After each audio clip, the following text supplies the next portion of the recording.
Welcome to Trying Not to Die. I'm really excited about this episode. Jim Curtis joins us, and man, he's full of so much insight. He's a coach, he's an author, he's an accomplished businessman, and he's got a lot of knowledge. We dive deep into relationships, into kind of what it means to be a human in 2025, some of the highs, some of the lows. We talk a little bit about psychedelic medicine, and most importantly, watch me get hypnotized. Jim Curtis, welcome to Trying Not to Die. Yeah. I'm going to read a quick little blurb bio, just as we do. Jim Curtis, a guy who knows firsthand what it means to fight for your life. In his 20s, he was struck with a rare spinal condition that doctors couldn't fully explain. Instead of giving up, he rebuilt his life around health, mindset, and purpose. Jim is also the author of the Stimulati experience and Shift the Quantum Manifestation Guide. And he's here to share with us what it takes to get his mind and body going. I'm okay, I didn't read that. I know, you'd be We've been here for 3 hours. My publisher That's all, folks. In 2017, when I was publishing that book, they're like, the Stimulati what? And let's call it Better, Bigger, Bolder. And I'm like, let's call it the Stimulati experience is different. I was like, I looked it up. It's Latin. It means to stimulate. And then they're like, all right, fine. No one could pronounce it. Everyone got it on Amazon. Anytime you type in the Stimulati on Amazon, guess what comes up? Better, bigger, bolder? No, dildos, all sorts of sex toys. Wow. Really? And they're like, see, I told you. Jim, thank you so much for coming on. When I this was short notice, but I'm so happy to be here. Awesome. Thank you. Yeah. And I'm really intrigued to dive into just kind of your world, some of your modalities, the things you have kind of perfected over the years with not only with yourself, but dealing with, your we'll call it your population, your people. Yeah. Quick question, because I have a friend who is an NLP practitioner. Okay. And NLP is something you do. Yep, I do. He often tries to explain to me the difference between NLP and hypnosis, and I still to this day I'm like, but wait, what's the difference? I just call it conversational hypnosis. Okay. There was a guy, Milton Erickson, way back when, he's like one of the fathers of hypnosis, that he would speak to you, and before you knew it, you'd be in a trance. And he'd be doing it'd be like the most mundane, boring things, and then he'd give suggestions. And NLP is a lot like that, but it's suggestions without you really knowing it poses a question, so that your mind starts to think and accept. Yeah.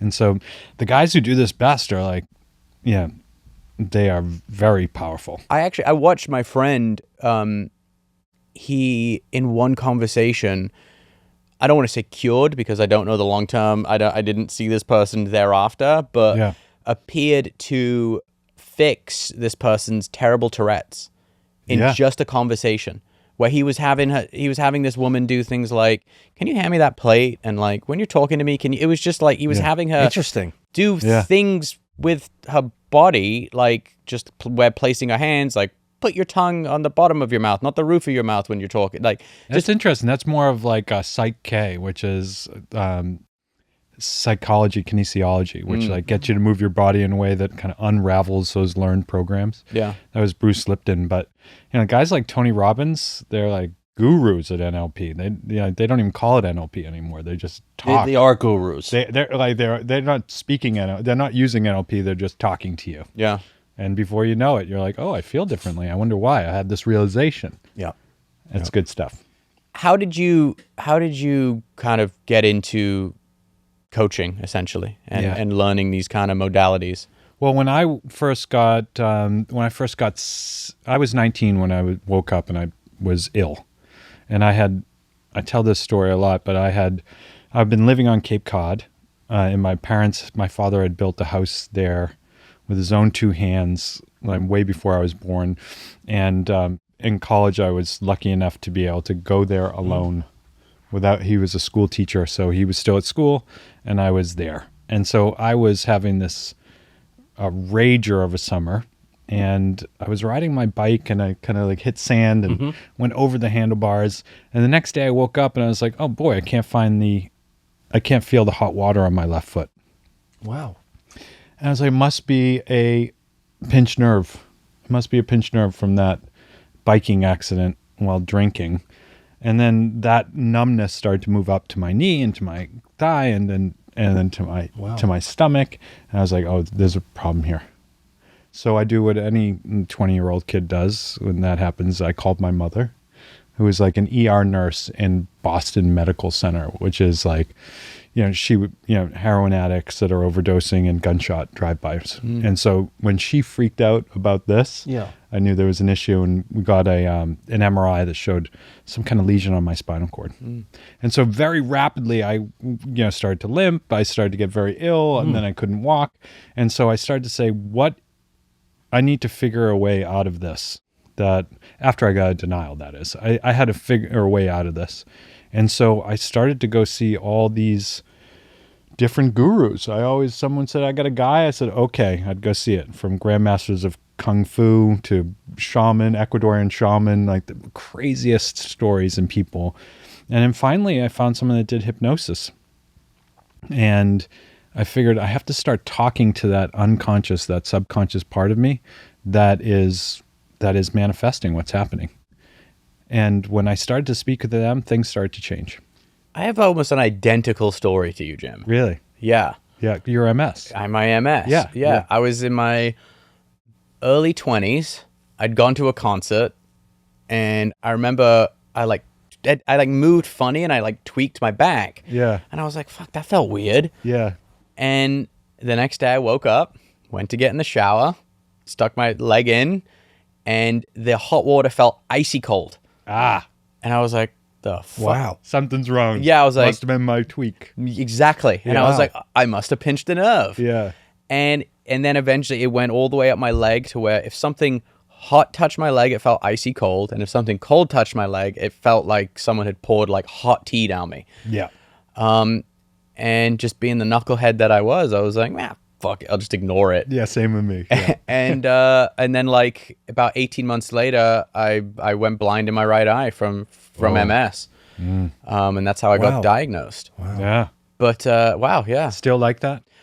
No, my legs are good. My eye, it healed, but kind of, I say that my right eye is like TV from the 80s, and my left eye is like HD TV. Yeah. It's a little washed out. Yeah. Interesting. Didn't know that. Wow. Yeah. Yeah, but that's, That's so a very similar we're all a mirror for our lives.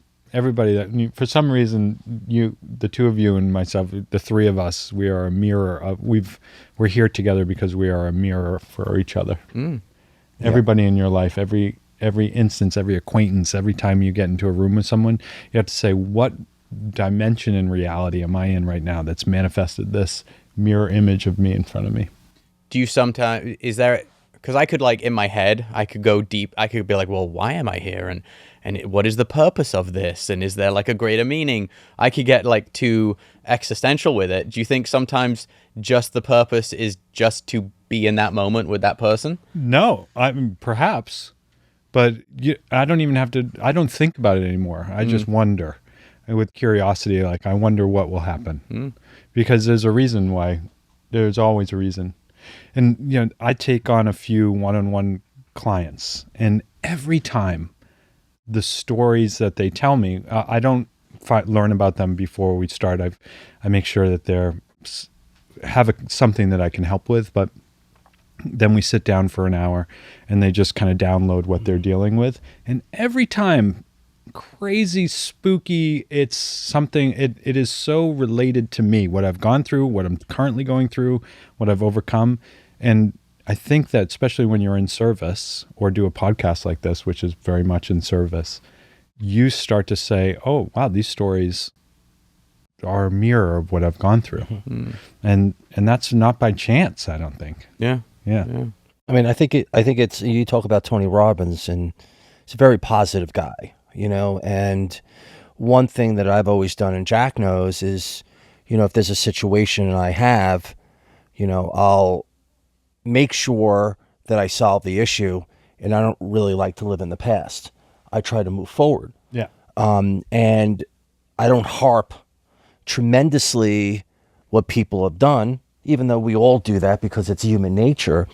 I try to move forward. You don't wear it on your sleeve. Yes. Like his whole world can be like on fire and like everything is burning, and he's like, "What's going on, dude? Yeah, how's it going? Let's go train." Like, and then like afterwards he'd be like, "Oh, this happened and that," and I'm like, I'm good what because the fuck? One of the things, and again, we all have our things. I've been training jiu-jitsu for 20 years. Okay. Right? And is that why you had Derek Moneyberg on here? we'll talk about that in a minute. So I've been training 20 years. You know, I got jack training, and you know, I've kind of done it the right way. Like I've competed over 50 times. Like, you know, I always try to model myself after, you know, how the Brazilians came up. You know, they competed all the time, they trained all the time, and, you know, they didn't have the ego. But not only that, but it's my whole mindset of my life, because I look at it like I can harp on it, right? But what is that going to do for me? Like I can harp on it, but what is that going to do? Where's the solution? Where's the solution? I think the positivity and looking at things to say, you know what, that was horrible. And one of the great things about life is you don't have to make the same mistakes twice. Yeah. And you can actually have a plan. And again, I'm very fortunate, like we talk about. I never thought I was going to have kids. I was single forever. Mm-hmm. And, you know, one day I woke up and I go, you know, I'm just sick of this lifestyle. You know, I got myself better. I went into groups, and, you know, I did treatment to make sure that, you know, when I met somebody, I really thought about the things that I did, and I took accountability. That's important. That's very important. A lot of people don't take accountability, and I think, as I would say to the audience, for you to be in a really great relationship, it's a partnership. It's a real partnership and responsibility. But I think about Tony Robbins, and, you know, I love the positivity of people, because I think it's so important, because we can harp on being negative and you know, because the problem is society, right? Society's tough. People get in these groups and like, oh, I'm richer than you, and I have a G4. Oh, I have a G5. Oh, I have this and I have that. And I always say the problem is when you get into those groups, it's a lose-lose situation for you. That's actually, it's funny. And I love to talk about that. Yeah, because it's so much of stuff online about like self-help is like, get rich, earn more, get more, gain more, like get, you know, the way that you can show the world that you're doing great is by having more stuff. And it's like, it's like, no, actually. No. Right. What if it's having less? What if it's having nothing? Light in the backpack. Yeah, light in the backpack. I like the acceptance piece of that. You know, I also like the piece of kind of like, who am I without all my shit? Yeah. No, and I mean shit, like, who am I without all my, like the car and the clothes and amazing. All the stuff. And like, if you lose your job or if you lose your health, then like, who am I? Yeah. And that's kind of, I do a lot of work around identity. It's like, what is this identity? And then what identity do I need to cultivate and have so that I can be and feel and do and have everything that I really want? Because the identity is the fixed part that's keeping us. You know, when I was a kid, the identity was, you know, as an athlete, and then I had a real crisis when I no longer could use my body. And I had to figure out, well, if I'm not an athlete, if I'm not like the strong guy in the room, who am I? What am I? And then you start to adopt different identities. You probably had that experience too. Absolutely. Big time. Yeah, it's funny. I do a lot of men's work. It's a men's group that I'm a part of, and we talk a lot about like, what is your essence? Yeah. Like when you kind of boil it all down, like what are you? Yeah. And I think it's so important to do that kind of work. All right, I used to wake up and scroll. Now I wake up and mean it. Caveman coffee, the upgrade your morning didn't know it needed. Tastes like ambition, but it's chill about it. No artificial, no crash, just clean fuel from real beans. If discipline had a flavor, this would be it. I like my discipline in a 12-pack. Go to drinkcaveman.com and use the code TRYING15 to get 15% off your order. Why wait? The coffee is only mere clicks away.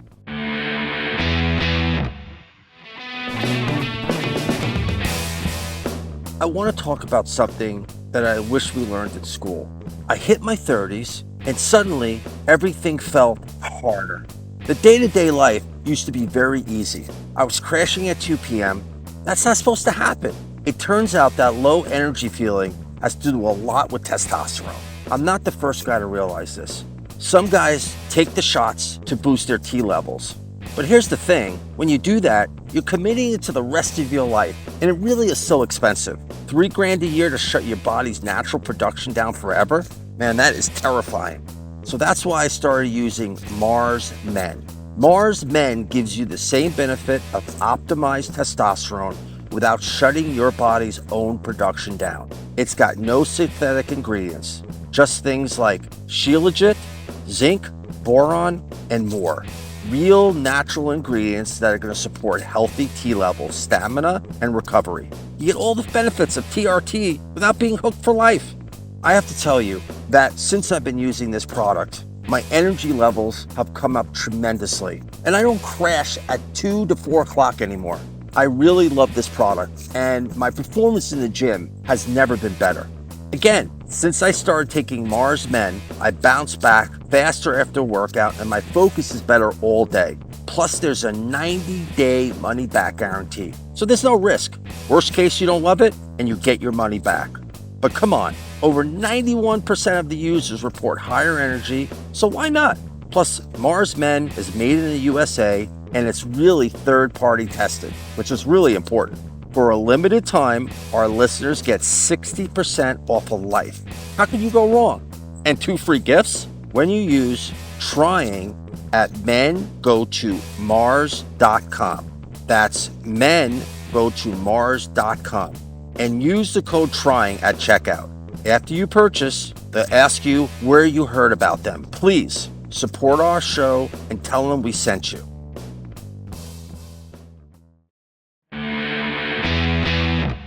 I want to back up a bit though, because we went on a tangent. What was the diagnosis from I never received a diagnosis. Wow. Yeah. And so it was just a spinal injury. So it's resulted in a spinal cord injury, but what caused it was never diagnosed. I went everywhere, did everything. Wow. That was the real lesson. Yeah. I think people with health conditions really feel better when they can give it a name. Mm-hmm. Yeah. I have X, and then I'm going to do this. Yeah, 1,000%. And then it's like, so I had to deal with, which is really life, right? Deal with, it mirrors life in a way, because you had to deal with the uncertainty. Yeah. And all we really want in life, we're fighting to be certain. I want to know what the future is. I want to know when I'm falling in love. I want to know who my partner is. I want to know when I'm making money. I want to know what's the next 5 years. I want to plan certain. So the real lesson in this was, how can you live fully now with complete uncertainty of what's going to happen, even in the most stressful part, which is your health. And so I didn't learn that. It took a long time. I just went into denial. I said, I'm going to ignore this. I wouldn't even go to the gym. I wouldn't work out. I wouldn't get a new brace to help walk. I wouldn't do anything. I was just like working. And then when I finally realized that, like, oh, that's killing me faster. Literally, the name of your podcast, like that. When I realized that this will very quickly, make me dead at 55 type of thing. That finally I made a change. So I was doing an interview this morning, and they asked about the name of the podcast, right? And they were like, "Why trying not to die?" And I was like, my answer to that is like, because when you boil it down, that's all we're trying to do. Like from the moment you're an adult or even a child, it's like, well, how do you try not to die? Yeah. Like death is this thing that can come in all shapes and sizes, and is just kind of looming out there. And hey, I eat right because I'm trying not to die. Totally. I exercise because I'm trying not to die. I get up every day and do my job because I'm trying not to die. It's this like when I often, when you bust things down to the basics, that's what it is. Yeah, it's the avoidance of that fear. Right? Because I would go even further down a couple layers. Like, why are we trying not to die? Because we're afraid of it. Yeah, big time. And so everything we do is based on fear. Yeah. So like the main drivers in everybody's life is this fear response. Mm-hmm. Yeah. I won't be loved. I'll die. I'll be sick. I won't be rich. I won't be good enough. I won't be as good. It's all fear. And then when we recognize, we've created this cage in our life around fear, and that's why I'm doing so many drugs, and that's why I'm partying so much, and that's why I'm drinking so much, and that, and then you realize, what's the antidote to that? Yeah. I want to read one of your quotes, if you don't mind. Okay, good. I hope it's a good one. I started my health and wellness practice while helping build WebMD, Everyday Health, Remedy Health and the Institute of Integrative Nutrition. Yeah. Here's what I do. 1, I stopped giving a fuck about most things, including the news, and that set me free. 2, I stopped hating myself, and miraculously, my pain went away. 3, I forgave my parents, and my life got better. 4, I started to swim again. It became my strength. 5, I cut out sugar, booze, and bread. 6, PEMF, EFT, and self-hypnosis. 7, red light therapy. 8, peptides. 9, supplements. I'm not just saying this, like when I read that, I was like, oh, I think maybe like I think I'm doing like 7 of the 9 things. Well, which ones are you not doing? Well, okay, I lied. Yeah. I'm doing 6 of the 9. Okay. What are you not doing? I'm not cutting out sugar. Oh, what do you like? I like a bit of sugar in my coffee. I dessert? like some You like a sourdough dessert? bread. I love a sourdough bread. Do you have a sweet tooth? Yeah. Okay, I didn't know. But it's not as bad as it used to be. Right. Yeah. Okay. The red light therapy I don't do. Yeah. But I do have a PEMF mat. I just don't go on it as much. Red light's important. I got one at home. Yeah. I love red light. But everything else, like it's Yeah. You've You've forgiven your parents. absolutely. Yeah. Abso-fucking-lutely. Yeah. As I like to say, you know, my upbringing it's not my fault, but it is my responsibility. 100%. Yeah. Yeah, it's so when you start to do the inner child and the parent work, Oh, you God. realize that they like you see them as 6-year-olds just trying to raise their own. Wow. Our parents didn't do any of this shit, 100%. right? It's so true. That's And good I point. can't see your father. He's not like he's a sweet guy, but I can't see, and especially not my father, straight out of Greece. Like so, they were like broken children, just trying to like Great point. raise us. Great point. yeah. How Great how point. can you be mad at a 6-year-old for like doing the best it can? I agree. It's a For great the- way of looking at For it. the longest time, I thought doing that like inner child work was like a big just pile of bullshit. I was like, that's bullshit. What? Oh. But like when I actually did like legit trauma therapy and like Yes. did that whole deep dive into that inner child work, I Yeah. was like, holy shit, like that's a thing. Yeah, it has the biggest impact on the people I work with. Yeah. Take them under hypnosis back into like the real reality of their childhood, and then finding that child, and then doing some things. People are sobbing, Yeah. and then they wake up and they say, like, weeks later, I just feel lighter. I feel better. I was like, that inner child, that 7-year-old girl or boy within us is very alive. Yeah. All of our nervous system, all of our programs, all of our subconscious mind are based on the sponge of a mind that we had then, and we're Yeah. operating. Every trigger, every shadow is based on that kid's safety, and it's in us. And we started to think, oh no, we're adults. It's not No. true. I'm a giant kid playing pretend. I'm an adult. I'm kidding. Giant, You are far from an adult. I'm a big baby. you're a well-adjusted Yeah. 7-year-old. I went to the Meadows and I did the whole trauma week thing at that facility, and it Sure. was like, Yeah. that trauma therapist. I called her a Benny Jesuit. She was a space witch. Wow. Like you know from Dune. There's Yeah, those, Yeah, like, I'm listening. I don't Yeah. remember, but Yeah. yeah. Wow. Yeah, I was like, you're a That's Benny a reference. Jesuit. And she was like, what's that? And Yeah, was I like, know. She didn't. I probably no, didn't get no that. idea, but damn, it was like Yeah. Yeah, I mean, and you bring up a really good point, and everything maybe my father was, and again, I got a couple of things, but like the way I parent, and not going into the past and say, well, why wasn't, just being that parent, the different parent, and having young boys and being there and listening, and they're sensitive guys, and I'm sensitive with them, and I think what's really important is that, and I noticed this, it's interesting when I drop them off at school or I pick them up, I notice a lot of things. It was the same thing with my father. My father wasn't really there dropping me or for picking me up. And I see the same thing now in school, that I'm one of the only fathers, because I try to make sure I drop them off every morning, with Kim, or I pick them up because I just, want to see them. I know that's important. But that's interesting. I try to do things different. You know? That's conscious. yeah, absolutely. I mean, think about your parents, right? They grew up. They were probably born in the 30s.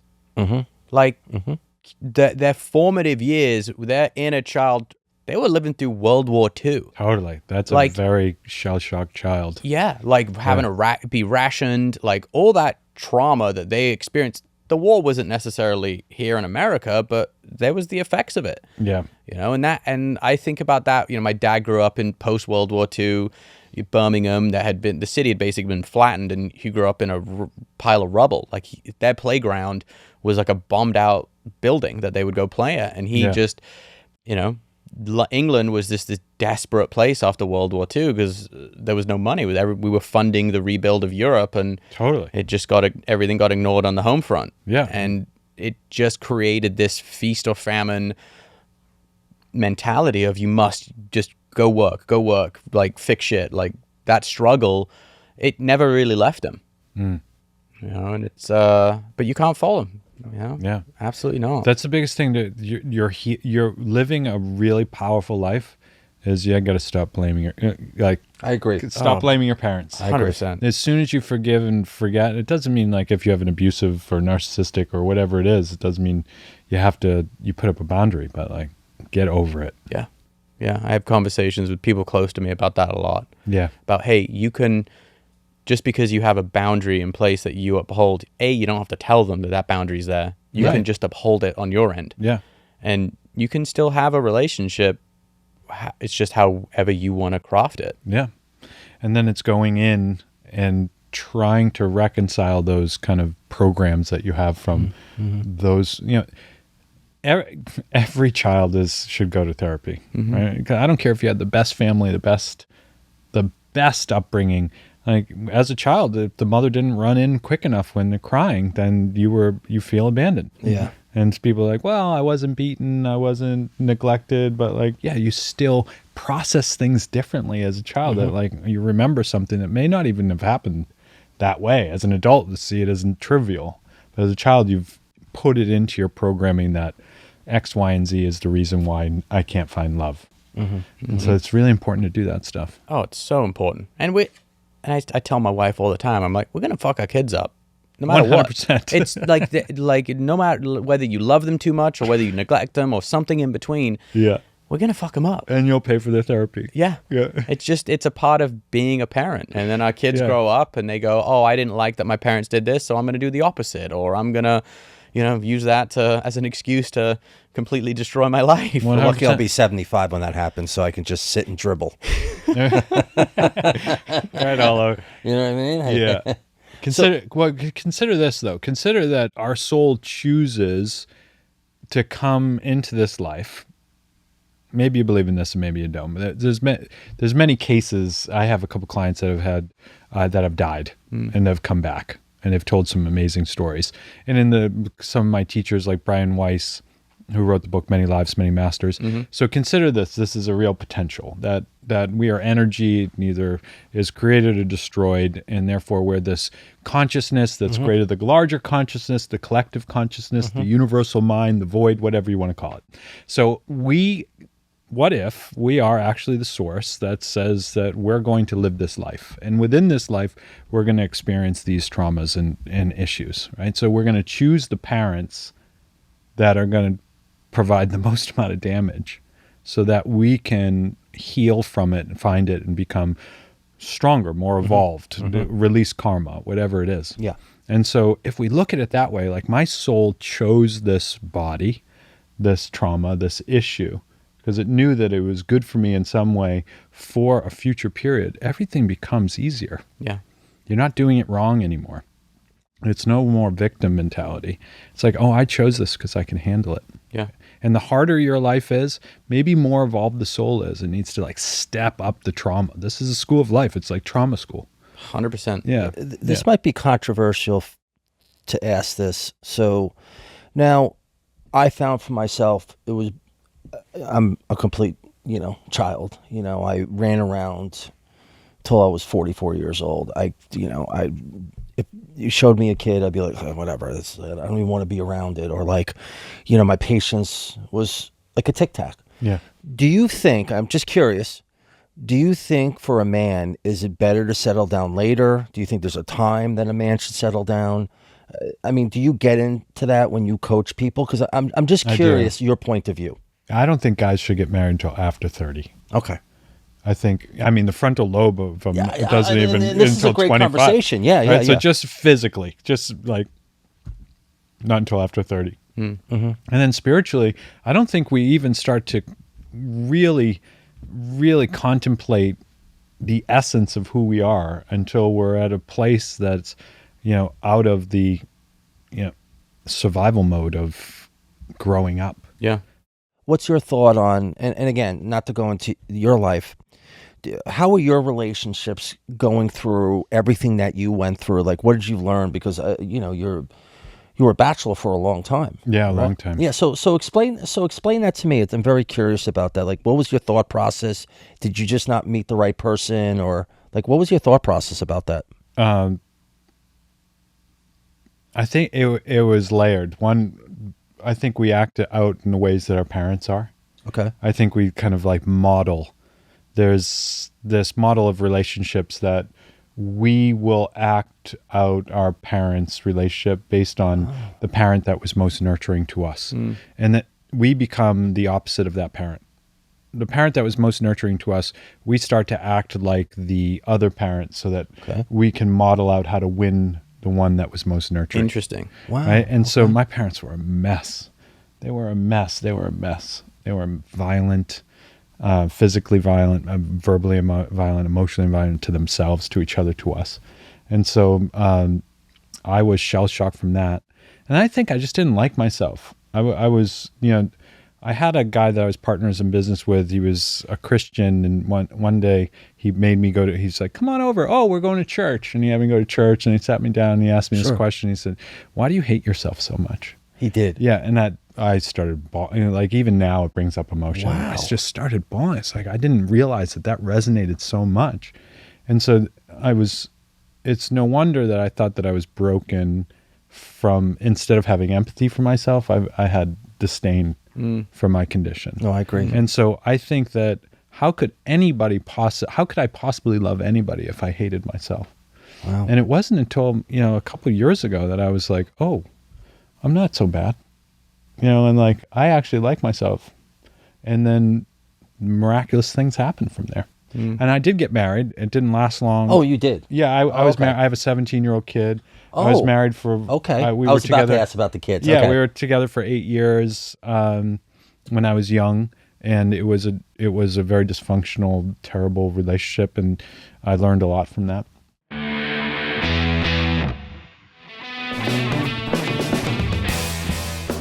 Here's something most doctors know that most men never talk about. Stress from money, work, and family doesn't just disappear at night. It follows you into the bedroom. You could be lying next to the woman you have loved for years, and suddenly your mind will not let your body do what it has always done naturally. For these situations, doctors look for treatments that help both the brain and the body. That's where Rugiet Ready comes in. Unlike Viagra and Cialis, Rugiet Ready is the next generation of prescription treatment designed to help prime your body and brain for arousal and increased blood flow. It combines 3 clinically proven ingredients in 1 mint that dissolves under your tongue so it absorbs really quickly. Most men are ready in about 15 minutes on average, so you can stay present, confident, and in control when the moment is right. Over 150,000 men have already made the switch to Rugiet. Getting started is simple. Rugiet connects you with a board-certified doctor online, and your order ships discreetly to your door. For a limited time only, head to rugiet.com/trying to get 15% off your order. That's RUGIET.com/trying. to get 15% off your order. Trust me, you don't want to miss this.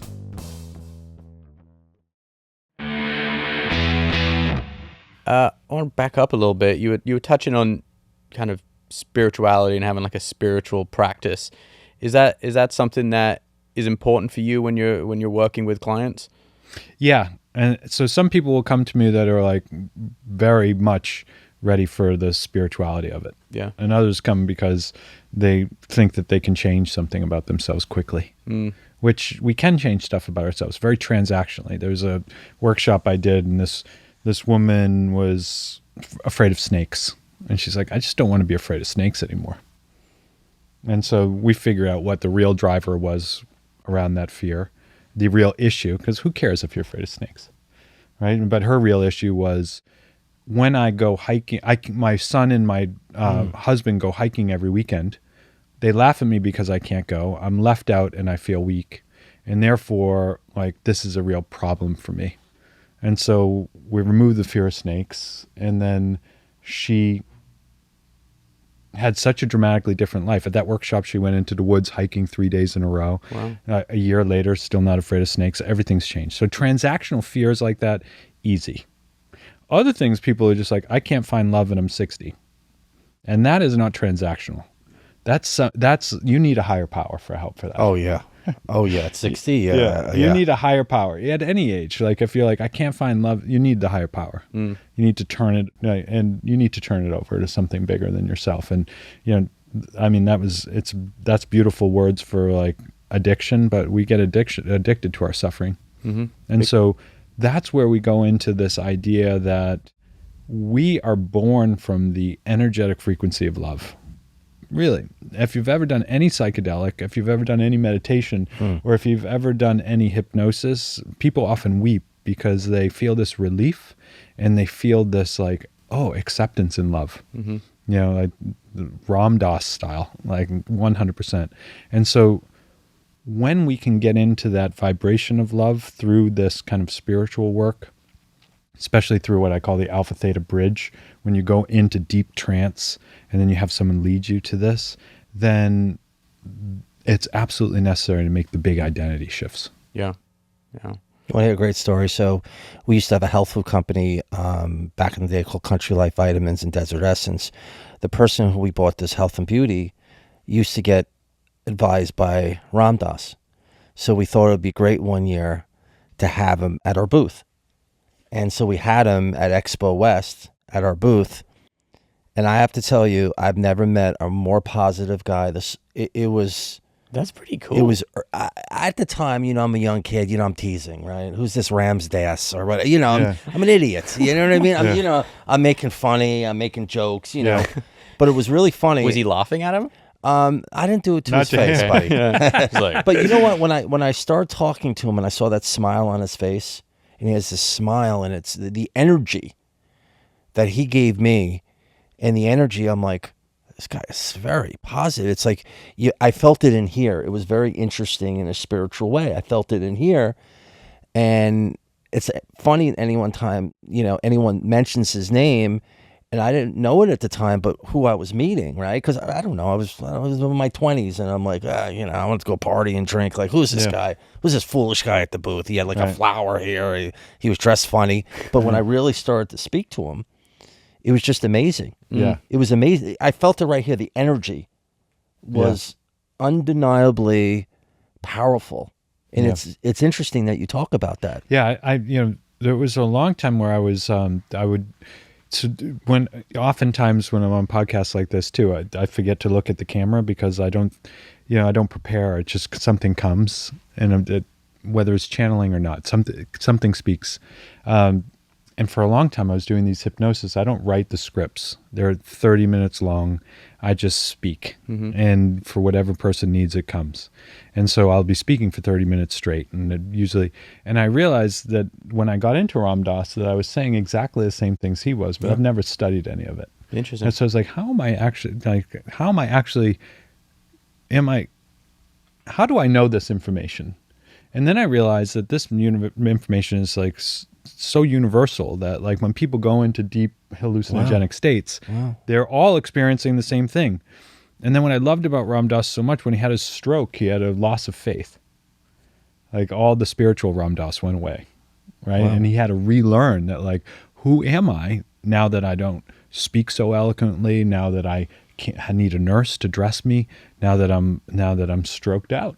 And he had to find his faith again, and that's like the real human experience. Absolutely. And I met this girl. I did a Joe Dispenza event, and I sat next to this girl, and she said, as we were explaining who we were, she said, I moved to Hawaii. I'm a nurse and a psychologist. I moved to Hawaii to help Ram Dass and live with him. And I was there when he died.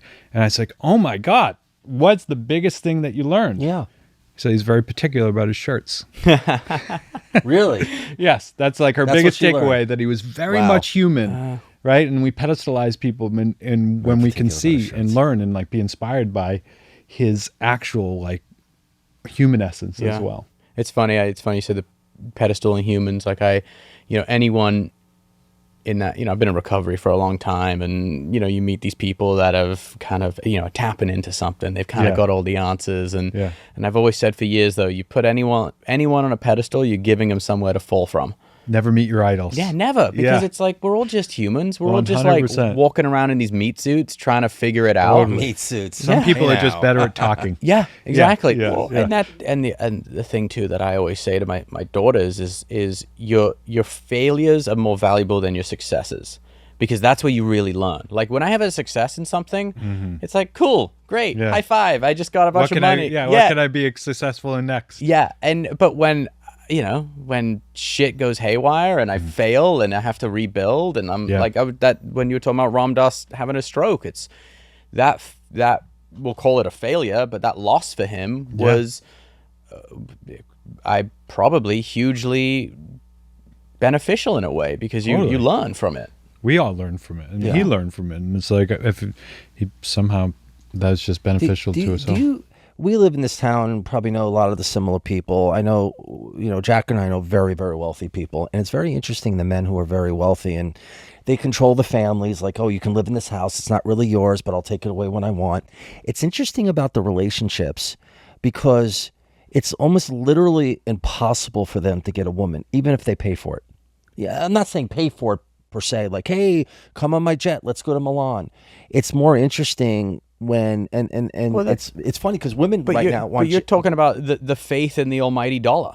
That's ultimately what that is. That's elevating wealth and money to a godlike status, and it's so void of any substance. So these guys that may have achieved greatness are just, at what expense? Yeah. And the Talbot and Shaw talks about the ultimate currency, which is like happiness. And so we sometimes misplace that, and money becomes the middleman to that. Yeah. I think money's great. Yeah, it can lead to a lot of fun. I want a lot of it. Listen, I love to go to listen, last week me and my gal went to this new, she just opened, she 3-star Michelin. I'm a foodie. Yeah. So we went there. I collect wine. I'm a collector. I collect wine and scotch and everything. Yeah. And it's great. Yeah. But it's not who, exactly I am anymore. All it is a tool. That's what it used to be. Yeah. With the cars and the thing. That's what it used to be. Like, oh, look at me and look at this. No. But I love, listen, we love good meals. We love nice things. And totally. If someone would say to me, give me all your money and you can run tomorrow, I would. Or someone give me all your money and you will be perpetually happy, I'd give it all away. Yeah. So like, what can some people say that's easy to say because you have plenty of money and you do, and it's like, yeah, I get it. I get it. I get that. And we need this kind of social construct that we put together, which is based on a financial system. And like, yeah, there's a lot of hardship around money. Oh yeah. But also we make it far more important than it is. It's an energy and a frequency just to obtain the things that we want. And when we say, fuck it, I don't need it, and or as much of it, and I'm going to prioritize the ultimate currency, which is like health and happiness, or instead of remove happiness and just say love, then it becomes far less stressful. Yeah. I talked about it on the podcast, but I'd had a conversation with my dad shortly before he passed, and he was like, I can't take any of this shit with me. Totally. That's it. He's like, we're in this room and he's got his Grammys and all his discs everywhere of, kind of symbols of great success, and he's like, the fuck's the point? What was it? What I love to hear people that are kind of on their final minutes what they thought was most important. His thing was, I just want the family to be happy. The most important thing was be happy. Yeah, and he's just like, I want the whole family to be happy. I want everyone to just get along and just stop the bullshit and the drama. I just want happiness in the household. Okay. Yeah. And were you guys able to do that for him? Yeah, I or think so. make steps towards it. Yeah, absolutely make steps. Yeah, that's great. Yeah, that's great. Yeah, he was happy though when he went. So he was. Yeah. He had a tremendous life. Oh yeah, we talk about that all the time. I mean, I got to spend some time with him, and Jesus, he lived like 4 lives. I mean, just an amazing, amazing human being, and the life experience, and just like it's amazing. I mean, it really is amazing if you think about it. Do you find that amazing, or I'm sorry to ask the question, but do you find that amazing, or like growing up under that was more of a burden? No, it was. I think as a young man, it was a burden because it was a big shadow to kind of be under. Yeah. But I think as I got older and just really start to understand him, I don't see it as a burden at all. Yeah, now. Yeah, it was a gift. Yeah. I think one of the first reality shows I've ever seen was the Osbournes, right? Yeah. And it was like Bananas. Banana. When his father's sitting on that. One of my favorite songs was Ozzy and Samantha Fox. I think I looked at that photo on the cover. I mean, like, if I close my eyes forever. When he's sitting Lead there. Ford. There you go. If I close my eyes forever. Yeah, great song. So good. You love that coffee in the morning. Dude, when your father with the scene, it was amazing. His vat of coffee. It was like an industrial size, camel bladder. It's really interesting, and I know, you meet people. Is it hard, like when you meet people? Because I know, obviously, you're kind of in the scene or things. You ever walk away from someone's like, oh my God, that person's just broken. There's no helping that person. Do I ever say that? To yourself, not to anyone. I'm curious. Do you say it to yourself like, hey, that person can't be fixed? No. Okay. I'm just curious. There was a time when I would be afraid of people like that. And now I find myself a little bit attracted to it, and I have to be like, not attracted in a way. I find myself curious and wanting to help. Both. There was a time where if anybody had a physical disability, for sure, I would run in the opposite direction. Okay, I didn't want to be seen. It would be. I would think like, to have 2 people walking with a limp would be very embarrassing. We'd be like, and now now I run towards. Now I run. Interesting. Now I just want to embrace and like hug and like love those people that are struggling. But with the mental stuff, I'll find myself putting up a big energetic barrier to it, but not running away from it or afraid of it. Because what is it about? At that time, what was it about seeing people with physical ailments that just kind of lit you up negatively? I think it's because I couldn't accept it about myself. You saw it as like a reflection. It was 100% a reflection. So I saw them as just disgusting. What was the catalyst for that to change with you? I did a lot of work, but one retreat in particular where we were meditating for like 10 hours a day and doing all sorts of crazy. I just had this experience where I found real acceptance. Yeah. I found real acceptance. And after that, things were just different. Things were just different. And I realized that like when I'd see someone struggling with cancer or in a wheelchair or anything, I just... I found I rented a car when I first got to LA like a year ago. I was living like in the Charlie hotels in WeHo, and I rented a car, like a fancy car for LA, and the guy even delivered it, and he like drove it up, and as he walked over to give me the keys, he walked like me. He had a pretty pronounced limp, and I was like, "Oh my God, brother, what happened?" Like we walked the same. I was so excited to see him. I was like, "What happened?" And he was like, "Whoa, so like that's a lot." And he's like, "I'm just delivering your car." Yeah, man. I was like, he had jumped in a pool and had a like hit his neck and had a spinal cord injury. My goodness. And he was definitely.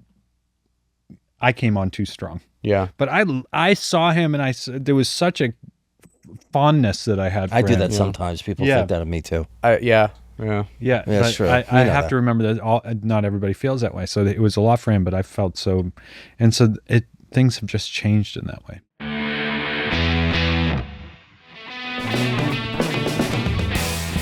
Every December, I promise I'm going to stay on top of my routine.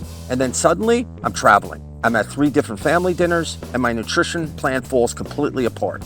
This year, shockingly, Yule is the reason I'm actually solving this problem. That's Yule, H-U-E-L. I've been using Yule Ready to Drink all year, and I'm leaning on it hard right now.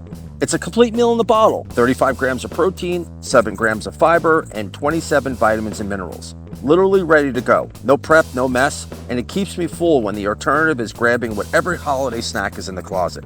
They have a no chocolate peanut butter flavor that is so good. It makes avoiding those chocolate peanut butter cups just a bit easier, and it definitely cures my sweet tooth. I've been loving the Yule New Can Super Greens drink too. 42 vitamins and nutrients, 4 grams of fiber, 25 calories, and no added sugar. And in December, when my vegetable intake is quite low, I'm solving it very quickly this year.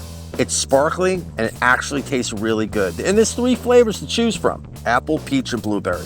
If you're trying to stay fueled during this busiest snack time of the year, Yule makes it easy. And Yule just launched into Target nationwide. Find them in the health and wellness aisle. Nothing says the holiday like spending all your money at Target. Get 15% off your first order at Yule.com with the code TRYING. That's code TRYING, a minimum $75. A huge thanks for Yule for helping me stay sane and healthy this holiday season. And thanks for supporting the podcast. Is psychedelics a part of your practice at all? It has been. Yeah, a lot of it. What's your I know it's a loaded question, but is it do you think it's always necessary? No. Some of the most profound experience I've had was just through trance work without the psychedelics. You know, you can release your own DMT within your brain. I agree with you. Right? And so it takes a long time, a lot more effort. And I think that like psychedelics becomes the like, oh, I'm going for my 12th ayahuasca ceremony. It's like, you've had enough. Yeah.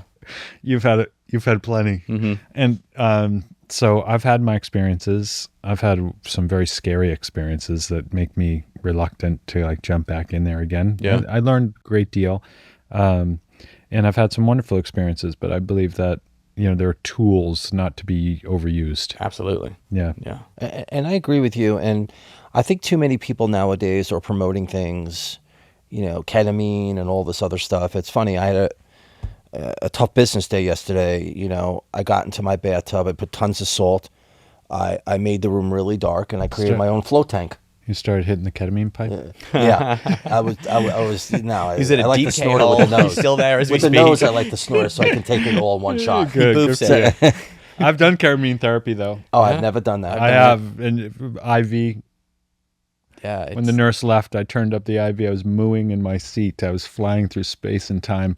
And then I had to pee. And she found me in the hallway, kind of just like trying to find a way. You didn't just let it go, bro? I wanted to. You should have. Just wear black pants. This close. Many years ago. Well, I would tell a story about many years ago when I was going through my divorce. I was just in a dark place, and I was going to therapy. I was doing nothing was working, and I called a friend who was really deep in the ayahuasca world, and I was like, at that point, people had asked me to go to ayahuasca journeys since like 2004. I started getting invited to them, and I was always like, nope. And at this point, I was just like, I'll try anything. Yes.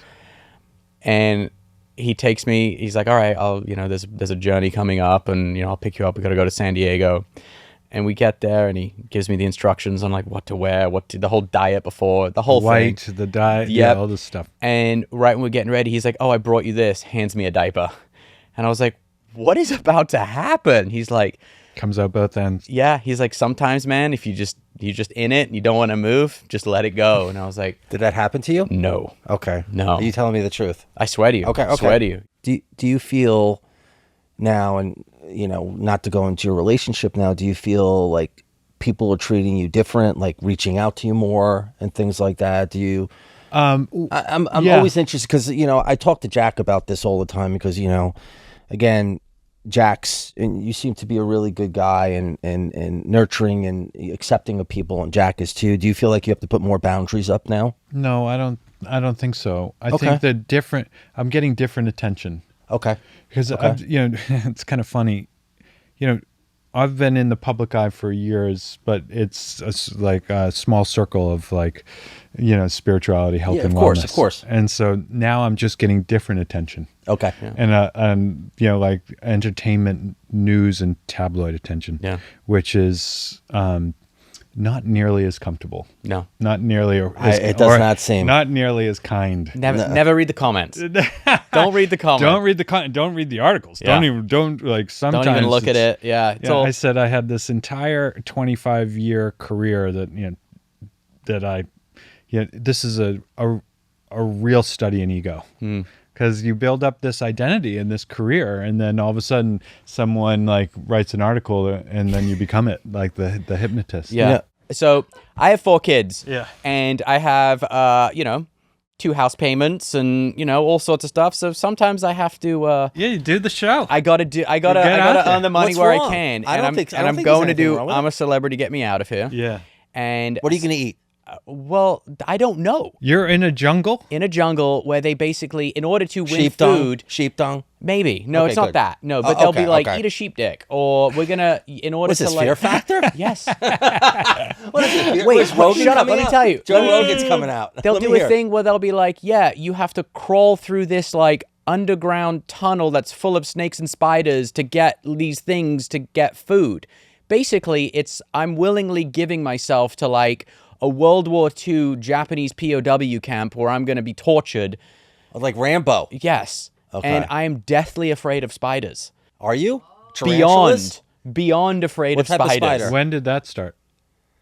Ever since I I can thought you remember. weren't afraid of anything. Spiders just, Oh. I fold up like a launcher. Really? I Yeah. thought you were never afraid of anything, Jack. Yeah. Okay. I'm learning I'll stuff jump now. out of a plane. I'll climb mountains. I'll do all that. But spiders. Do you remember someone telling you about how dangerous spiders were when you were a kid? I think it was from watching the movie Arachnophobia. Good.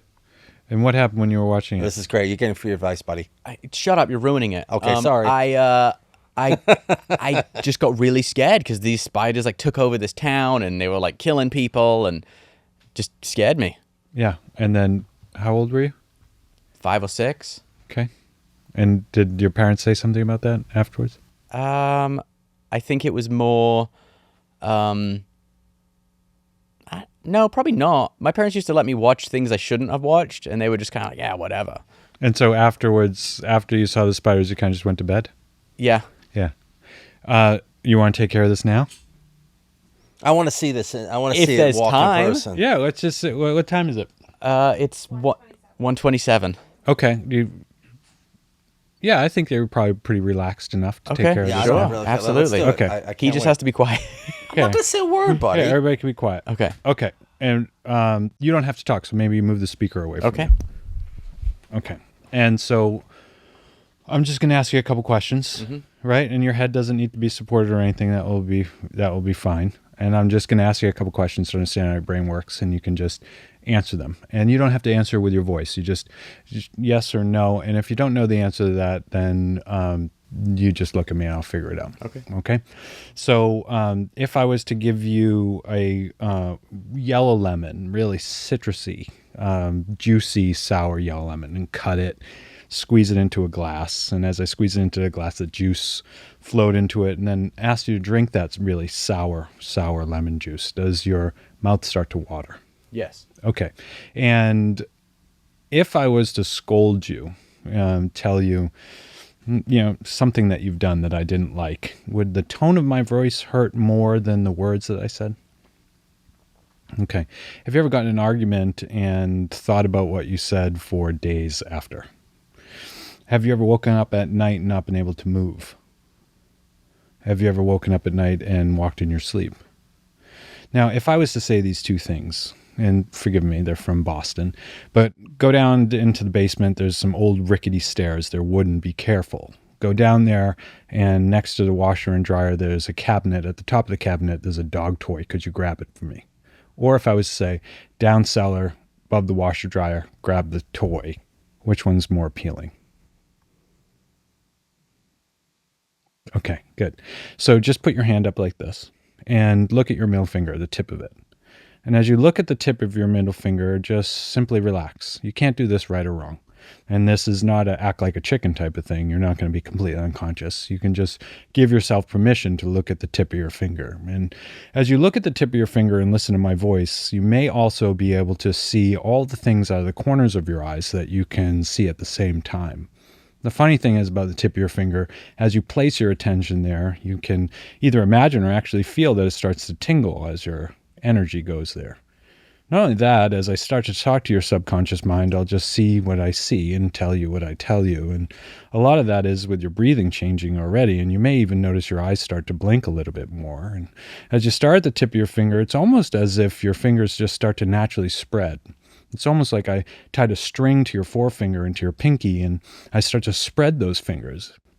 As I start to pull those strings, as you imagine the string pulling tighter and tighter, the fingers come further and further, moving and shaking almost as they spread further and further. Now, as you start to really notice that the fingers spread and move and shake, it's the imagination that does a lot of it. And as you start to imagine that there is a magnet on your head and there's a magnet on your fingers, it may even pull your fingers closer to your face. And as your fingers do start to move closer to your face, as they move and shake, break and fold, you start to notice, is my hand actually moving towards my face, or is it my shoulder and bicep that's pulling my hand towards my face? And as you make that determination, it will move faster and faster and more, and your eyes will become heavier and heavier and blink even more and more. And as they start to move faster and faster, blinking more and more as your hand moves closer, that magnet gets stronger, 1 time stronger, 2 times stronger, 3 times stronger, pulling it faster and faster and faster.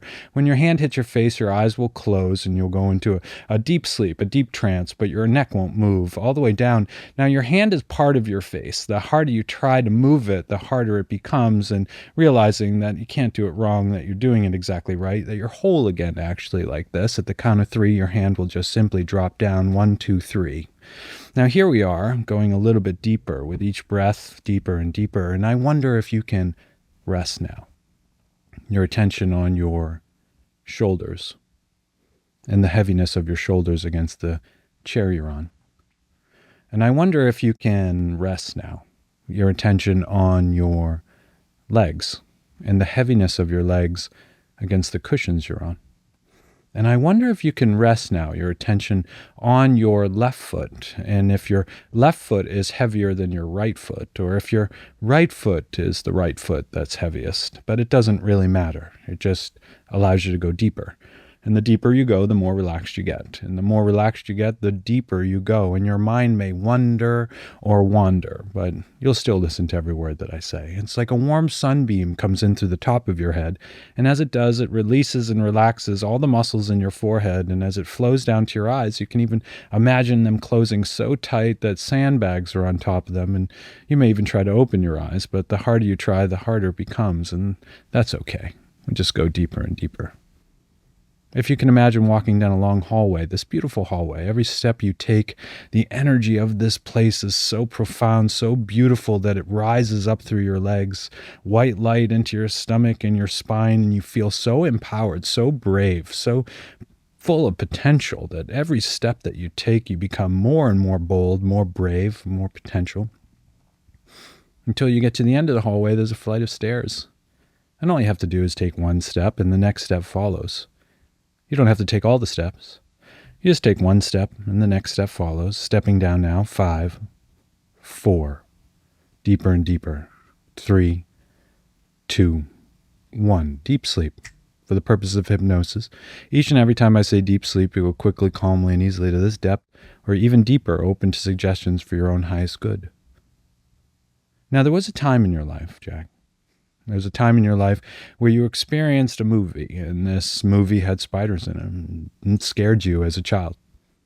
Now, those spiders weren't real, but the movie was very real, and it created an emotion for you. But what scared you most was that you didn't have comfort afterwards, that there was no one there to tell you that that was just a movie and that that would never happen to you. And as you re-experience this time in your life, as a child, watching that movie, I want you to see that child watching it, and I want you to see the movie, and I want you now to go to that child and let them know they no longer need to be afraid. That it's just a movie, and that spiders don't do that. In fact, most spiders are completely harmless. Even the scariest spiders, the tarantulas, don't really do anything. People have them crawl all the time. People do have them as pets, and that they're actually quite friendly. And as you tell this child that, see them change a bit. See the child light up and notice that there is no need to be afraid. Hug and love that child and see them transform in your mind's eye. And as you do now, take the child by the hand. You're no longer afraid of spiders. You simply, whenever you think of them or see them, you actually begin to laugh. Because these spiders all have googly eyes, and it's like those plastic spiders people hang at Halloween. And spiders actually are pretty interesting creatures, actually, anyway. But there's no need to fear them, and your fear is now gone. But as you take this child by hand, I want you to now imagine. Imagine with this child that you are in this place, in the jungle, on this show, and they ask you to experience something with spiders, and you can do so bravely. See yourself crawling through and having the spiders on you, and there's no problem at all. And in fact, you get all the way through whatever you're doing without one issue. No fear. No problems. You've succeeded. Overcome it. Safe. Secure. Grounded, successful. You can just simply laugh now. Laugh like you've simply had the best time of your life, like you remember laughing with that good friend where your stomach hurts so hard, that endorphin flowing, you can hear it. That's your experience. No longer feeling the fear, instead feeling absolutely secure, confident, knowing that you are all right, doing it right, safe. Locking this in now. And as you lock in this scene, this vision, just start to put a frame around it. The frame is a color, and notice the color of that frame. Anytime that you see that color in the waking world, you will remember this feeling you're having now, confident, calm, at peace, secure. Locking it in. And as you lock it in, you'll naturally just start to coming back to us now, coming back and remembering a whole new time, a whole new potential, a whole new you. Coming back, 1, 2, 3, 4, and 5. Eyes wide open and awake. So when you think of spiders now in a 1 to 10, how scary are they? I actually kind of want to laugh. Good. That's better than fear. Yeah. Yeah, it's gone. Why am I arrested? Everybody in the room is hypnotized. I gotta tell you something. I have to tell you. I am so rested. I love it. Yeah. That was wild. Yeah. Your voice is soothing. That was wild. Your voice is, I have to tell you something. Your voice is very soothing. Good. I'm glad. I'm glad we had a good experience. You had a very soothing voice. That was so weird. I felt As a man, like I could say what that. did you feel like? I felt like it was like I had like one of those weighted blankets on me, and I was just like, Oh my God, I love the weighted blankets. and I was just like, all right, I'm here. Yeah. I knew I was in the room. I didn't feel like I was like asleep, Yeah. but I felt like I was in that in between of when you're trance. Yeah. The trance state. It's Yes. the most powerful state. That's where I felt Everybody is in a little bit of a trance state right now. too. It's good. amazing.